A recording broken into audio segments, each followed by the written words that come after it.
DJ dikkat. Bu sadece bir uyarı.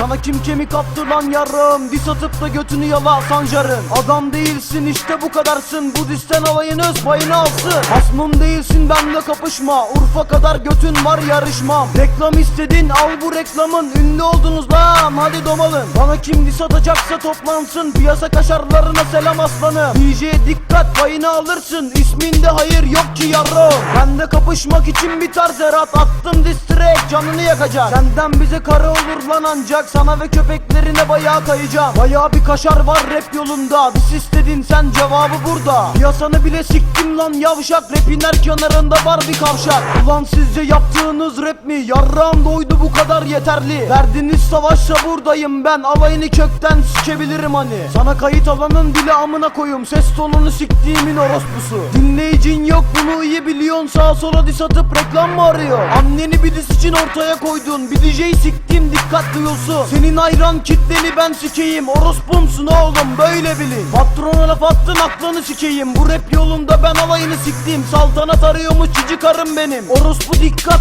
bunu böyle bilin. Seni öyle siktik Urfa inledi. Laga luga yapma bana amın oğlu. Dikkat torbacı Urfa'da geziyor. Patron sikince hiç dayanamıyor. Ben duygusal MC. Burası çatı rekor.